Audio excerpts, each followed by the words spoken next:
There is one life. That life is God's life. That life, light, joy, love, peace, beauty, and power is in and throughout this universe. God is all there is. This universe of infinite potentiality, infinite possibility is right here and right now. In this very room, God is showing up as each one of us expressing that love and that peace and that joy. For we are one in the universal wholeness of God. We are one. There is no separation. There is only one. And I speak my word here this morning, blessing this service, blessing this sanctuary, all who have come before to prepare this holy ground for us to express our highest and best, to surrender into that love, all those qualities of God. We are life, light, love, peace, joy, and power. There is a power for good in the universe, and we may use it in our lives. And I bless the musicians. I bless the message. I bless the ushers, the servers, all who are here in the highest service. All the wealth, all the health, all the well-being of the universe is present in our hearts, in our minds, and our souls. And we are here together this morning, blessed by our community. And I am so grateful for this truth. I am so grateful to speak these words of truth here, now. There is no other time. There is only now, and I am grateful. And with great gratitude, I release this prayer. The creative process has begun, returning to us manifest our request. It is demonstrated. And so it is. Amen. Good morning. I am Sherry Corbett, professional prayer practitioner, and please join me in reading the affirmation that is on the wall and on your bulletin. There is a divine center within me which is never confused and never disturbed. It is from this center that I am motivated, and it uplifts me into joyful well-being. So I'm feeling open-hearted because yesterday I was in Oakland. It was the graduation for the ministerial students from the Holmes Institute. Usually when they graduate with a Master's in Consciousness Studies, and it's an accredited degree program, we usually have the graduation right up here, but because all 5 of the students came from lower down in Northern California, we had the graduation in Oakland at one of the more recent centers there. It's just a beautiful experience to meet our cousins, wonderful. And one of my colleagues that was speaking at the graduation said something that has been lingering with me ever since I heard her speak about it. She said that apparently right now she has a daughter who is in the process of dying, and she called a family member for comfort, and the family member is in another faith tradition. And I share this with you not to be disrespectful, but to illustrate diversity and being clear on your religious point of view. So the family member, meaning well and having a need for the safety of his sister's daughter, said, "You better get someone over there right now to pray with her that she accepts Jesus into her heart before she dies so that she doesn't go to hell." And my colleague said that it had been such a long time since she had heard that she was completely taken aback. by it. And she had forgotten, she says, that that is the way for some people to think. And she reflected to us that sometimes people say that what we learn at the center is not much different to what other faith traditions learn. And she said, but in some regards, it's very, very different. And getting clear on that creates freedom and clarity. So she was facing the facts of where she was now in her belief system, and she said, and I believe that there is nothing that you can do or say that will ever separate you from the love of God, and I understand that other people don't believe that way, but I do, she said. Yeah. And it just reminded me of how deep some ideas go. They can be religious ideas from our religion of origin, deep, deep, deep. Or they can be other religious, non-religious ideas that are hidden in us. They go so deep that they are hidden from view. Actually, the chapter assigned to this week from A New Design for Living is Hidden Facts.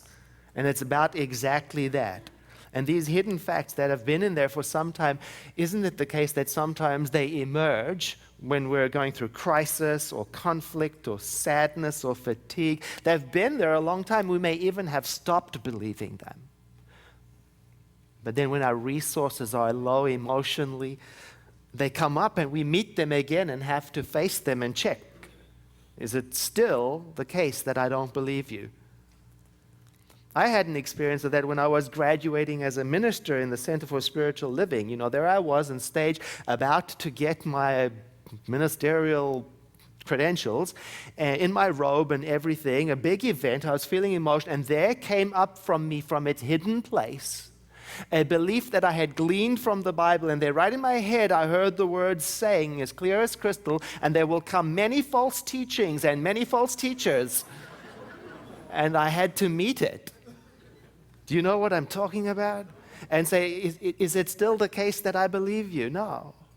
And how do you find these hidden facts? Well, they are often planted so long ago that we may have forgotten where they are. In fact, the very meaning of hidden means hard to find, obscured from view, concealed from discovery. And one way to find them is to begin to explore your mind, to ask yourself questions. What do I think? And what do I mean when I say a thing? And what do I believe in? And what do I trust? And what do I have faith in? And what do I think is going on here? I've had some help in getting clear on those things. I've been rereading Marshall Rosenberg's nonviolent communication book again for the third time. Apparently I need it. So I'm reading it, and I'm on the chapter where he talks about translating have to choose to. Oh, what a chapter. And the exercise is like this. You think about, what do you do in your life that you do not experience as joyful? What do you do in your life that doesn't bring you joy? And then you make a list of all of those things that you tell yourself that you have to do. So you list any activity that you dread doing, but you do it anyway because you perceive you don't have any choice. And he did his own exercise, and he said that when he did the exercise, to his surprise, it was a rather long list that he came up with. But he was grateful because it gave him some insight into why so much of his time was spent not enjoying life.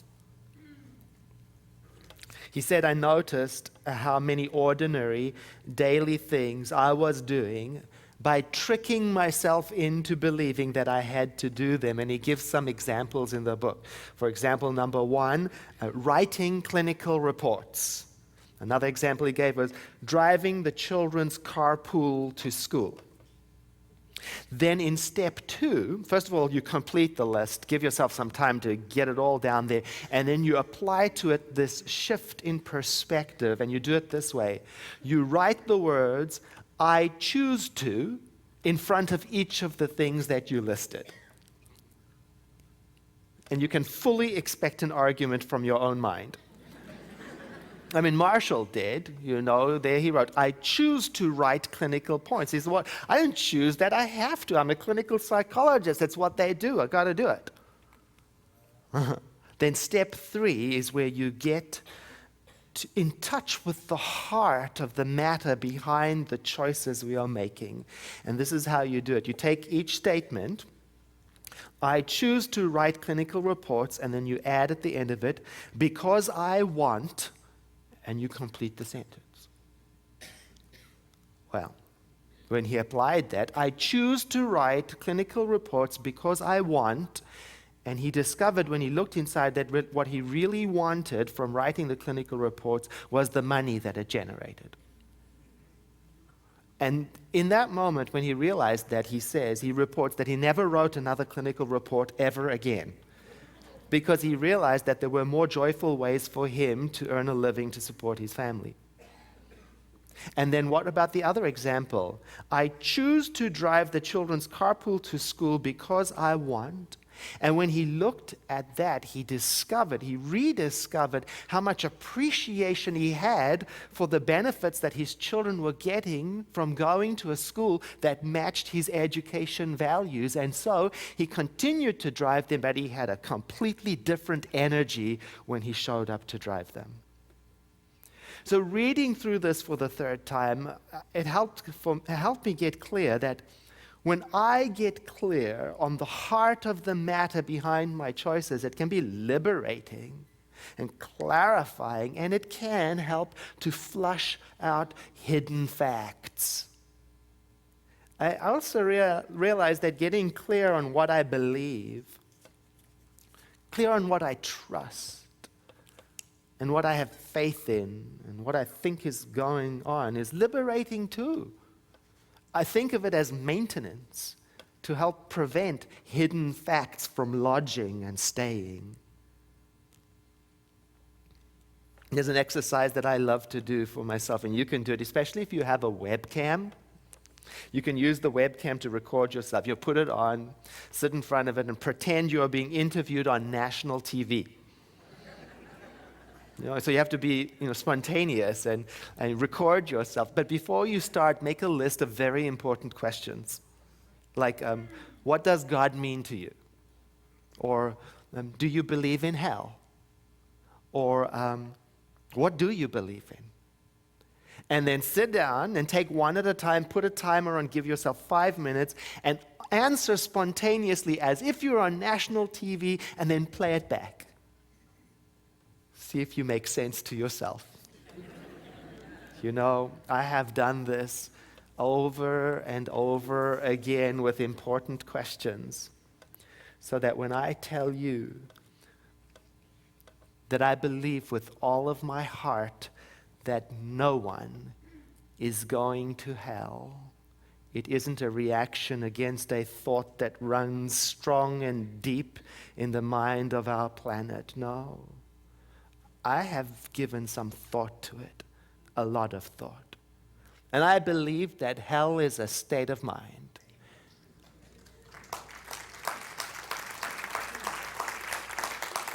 And I believe heaven is a state of mind. And I believe that there is only one, whatever it is, spirit. And I believe that all of creation originates from this one something, and that everything is contained within it. And now I can see how in many different faith traditions and cultures, different terms are used to express this concept of oneness. And some of them I like better than others. The ones I like the most are the ones that rise up spontaneously in individuals as they explore what they think and believe and trust in and get clear on that. So, whether someone is saying to me the thing itself, or spirit, or life, or first cause, or the love intelligence that governs the universe, or the absolute, or the universe, or universal mind, or the changeless reality, or infinite knowingness, or the supreme being, or the divine presence, or I believe they are talking about the same thing, the very thing that Emerson called the oversoul, the thing that Native Americans called the Great Spirit, the thing that Lao Tzu called the Tao. And so I've come to believe that despite those times when I feel separateness, that this oneness is irrevocable and eternal, and it is who I am, and it can never be lost, and it can never be damaged or diminished or destroyed throughout this, my eternal journey. That's right. And so I believe right now that I am a product of the mind of God. And I've heard that expressed as being a child of God, or being a channel for spirit, or being an outlet for creation, or being a point of inspiration within the mind of God. And whatever the right phrase is, I believe it is for this reason that we inherit the nature of the Creator. And by that I mean it is crystal clear, clear as crystal, that our thought is creative. And that we are incredibly powerful. And that we are waking up to the use of this power more and more every day. And as we do so, we are realizing that the more we train our thought to dwell upon our true nature, the less we are victims of hidden facts and painful tendencies that destroy us. I believe there is a spiritual law of order that governs this universe, and I believe that we can see this law in action when we begin to notice the relationship between giving and receiving and sowing and reaping and thinking and creating. And I believe that misunderstanding or ignoring these natural balances does not excuse me from the effects of living in an orderly universe. I believe it. I do. And furthermore,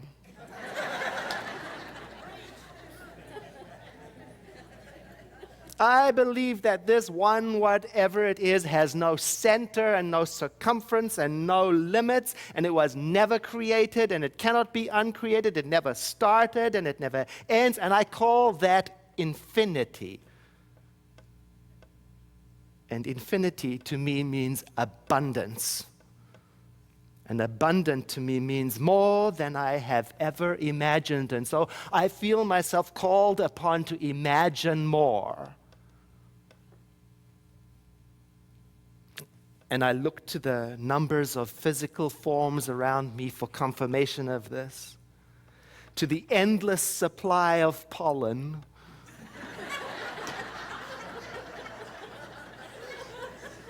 the numbers of drops in a rainstorm, the sand grains on a beach, and I look to the numbers of ideas that pour through us and result in miraculous inventions, incredible art, and marvelous works, and I think to myself, I am part of that. This infinite bounty, it's my birthright, but not only mine, for every being. And so it occurs to me to share what I have learned so that people everywhere can shake loose from hidden facts that would tell them otherwise.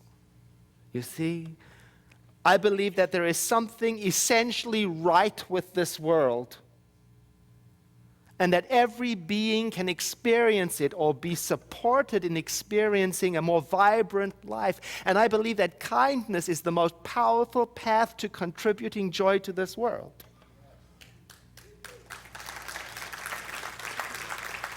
And I believe that spiritual practices such as prayer and meditation and study and selfless service and giving and so on, these are what make the fullness of life available to all.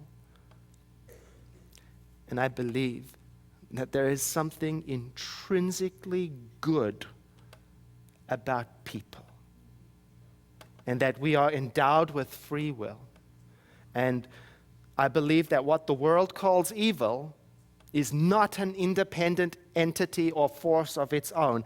I believe that I, along with all other people, experience, create, and further evil to the degree that we are out of alignment with the spiritual laws that govern the universe, and that when we come back into alignment with them, all things are made new and suffering abates. And I believe that the thing itself is limitless, and it extends in time and space in all directions, and I call that eternity. And I believe that any moment I am experiencing is eternity.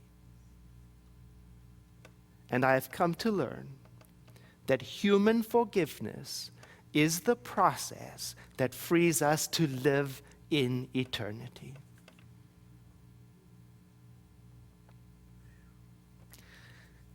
And I wonder what you believe. And I can see how very important it is that you know and can articulate it for your own freedom and your own sanity.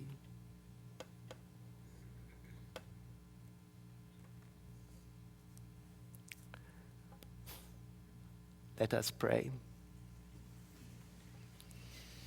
There is a divine center within me which is never confused and never disturbed, and so I turn to it and draw from it my well-being. There is a divine center within me which is never confused and never disturbed, and from it comes my creativity, my solutions, my ideas.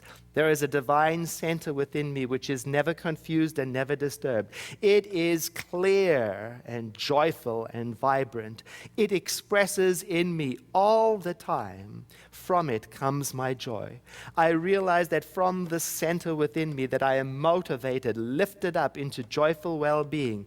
I realize that this divine center within me and the joy that resides within it was always, is always, and ever shall be the truth of my being. I rest in it. I am instructed from it.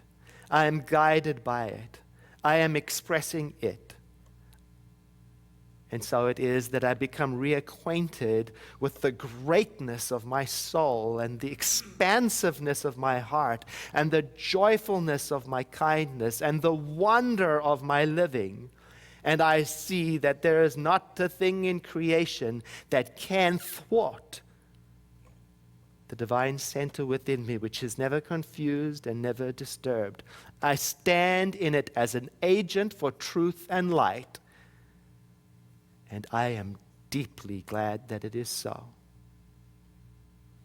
And so it is that I release this word of prayer into the mind of God. I say these words to remind me that all that takes place, all of creation and its becoming, happens through no effort or willpower of my own. By that agent, the law of God, that I call the Holy Spirit, so I may yield and surrender and enjoy and watch and participate as that which we have declared to be the truth reveals itself. And together we say, and so it is. And I invite you to breathe in with me and sigh.